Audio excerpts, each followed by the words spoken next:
Apaixonado. Oi, Emanuel. Bom, primeiro lugar, nesse podcast, gente, surgiu de uma entrevista sua recentemente aqui, junto comigo, né, na BMC News. Um dos pontos que você levantou me chamou muita atenção. Foi quando você falou, a gente estava falando sobre lideranças dos países e você, inclusive, chamou os líderes de pamonhas, né? E naquele momento eu falei, poxa, isso vale um strike pra gente realmente aprofundar mais nesse tema. Isso a gente estava falando sobre questões inflacionárias, políticas monetárias, geopolíticas, e você atribuiu a questão das governanças fracas. Na sua opinião, queria aprofundar mais nesse tema, por que você acha que os países hoje não têm mais aqueles líderes fortes que tinham no passado? Paulo, existe um problema genérico relacionado às lideranças no Ocidente, porque uma vez que elas são eleitas, elas se preocupam muito com o ciclo político eleitoral, que ele tem se tornado um ciclo cada vez mais curto quando você para pensar em democracias parlamentares, em que você tem uma queda,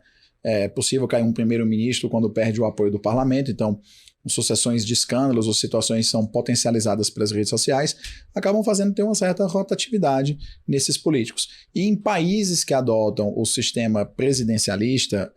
em que realmente o presidente, além de ser o chefe de Estado, também é o chefe de governo, porque obviamente você pode ter o parlamentarismo com o presidente, ou você pode ter o parlamentarismo com o rei, uma rainha, o fato é que também no sistema presidencial, o que a gente tem percebido é que cada vez mais as eleições seguintes, elas são antecipadas, não do ponto de vista efetivo, elas acontecem nas mesmas datas, mas elas são antecipadas no tempo, com campanhas pré-eleitorais ou eleitorais, dependendo do país, cada vez mais próximas no tempo do início do mandato anterior. Então, por exemplo, faltam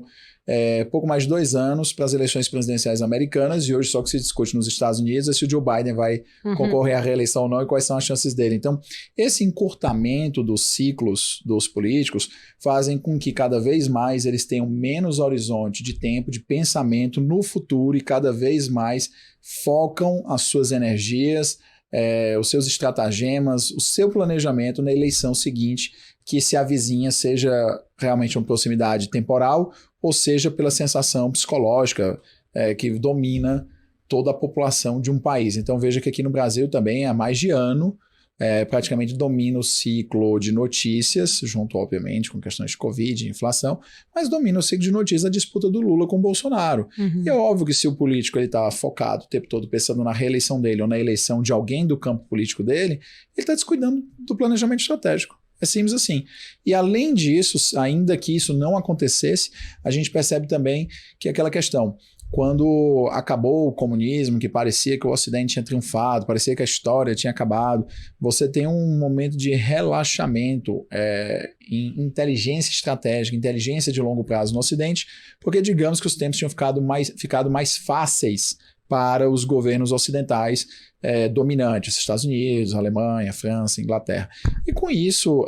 efetivamente, eles abandonam o planejamento de longo prazo, que gera toda essa situação de crises que nós temos hoje. Então, quando a gente diz que eles são pamonhas, primeiro você elege líderes fracos, e mesmo que não elegesse os líderes fracos, existe um forte desincentivo a que líderes no Ocidente tenham pensamento de longo prazo, e isso realmente tem consequências muito negativas.